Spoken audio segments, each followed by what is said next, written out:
স্পেনের এগেনস্টে পর্তুগালের হারার পর বেশিরভাগ রোনাল্ডো ফ্যান্স এটাই বলতেছে যে এখন থেকে আমরা আর পর্তুগালকে সাপোর্ট করব না। যেহেতু রোনাল্ডো পর্তুগালে নাই সেহেতু আমরা পর্তুগালকে আর কোনোদিনও সাপোর্ট করব না।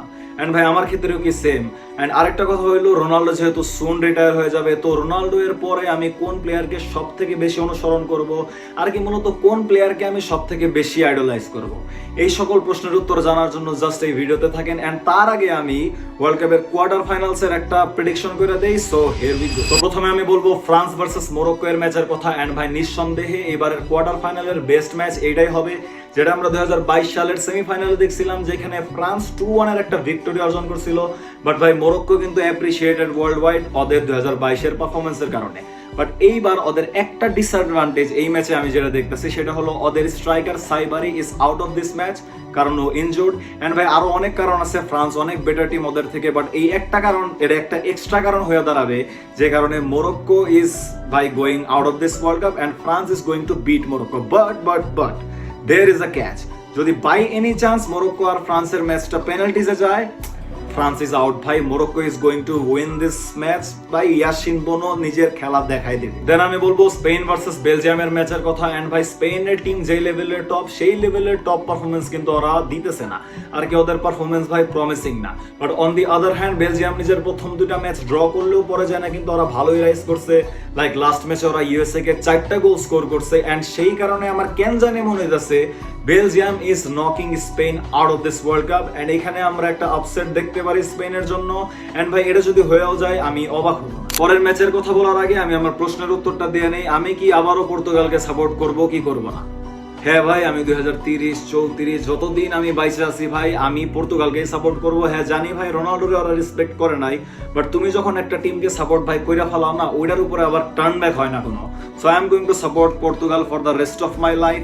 কিন্তু প্রশ্ন হলো ভাই, রোনাল্ডো তো রিটায়ার হয়ে গেছে, তো রোনাল্ডোর যাওয়ার পর আমি কার থেকে এক্সপেকটেশনস রাখবো, কি সবচেয়ে বেশি ফলো করব, কারে আমি আইডলাইজ করব? And that guy is going to be one of my favourite player, Jude Bellingham.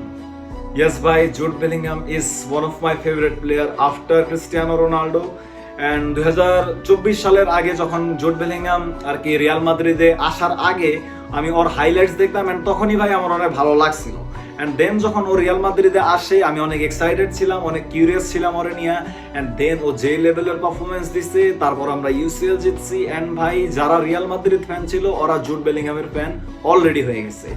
So from now যতদিন না জুড বেলিংহাম রিটায়ার হইতাছে ততদিন আমি ওরে আইডলাইজ করব, ওরে সাপোর্ট করব। এন্ড ভাই যা মনে তাই হোক, ওরে কোনো না কোনো ভাবে ডিফেন্ড করব। কিন্তু আমার লাইফে ক্রিস্টিয়ানো রোনাল্ডো এর জায়গা ভাই অন্য কেউ যে কোনোদিন নিতে পারবে, আই ডোন্ট থিংক সো, এটা কোনোদিন পসিবল। আমি বলবো নরওয়ে ভার্সেস ইংল্যান্ডের ম্যাচের কথা, ভাইকিংস ভার্সেস ব্রিটিশের ম্যাচের কথা। এন্ড আই ডোন্ট থিংক এটা অতটা কমপ্লিকেটেড ম্যাচ হবে। হ্যাঁ, তোমরা যারা মনে করতেছো যে নরওয়ে ভাই ব্রাজিলকে বিট করে আসছে, ভাই ব্রাজিল খুবই নিঃস্বা খেলা খেলছে।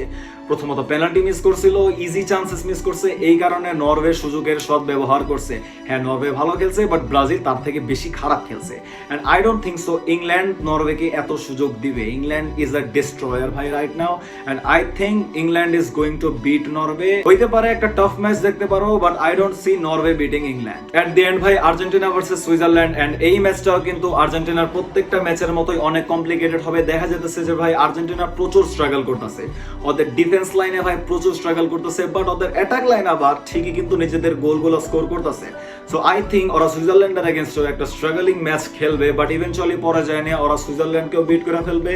সো আমার প্রেডিকশন হলো উপর থেকে ফ্রান্স আসবে, নিচ থেকে বেলজিয়াম আসবে, এই সাইড থেকে ইংল্যান্ড আসবে, এন্ড এই সাইড থেকে আর্জেন্টিনা আসবে। বাট এখানে যদি কোনো একটা রিপ্লেসমেন্ট, একটা আপসেট দেখতে পারি, সেটা হইতে পারে ভাই মরক্কো। ইয়েস ভাই, আই সেড ইট अगेन।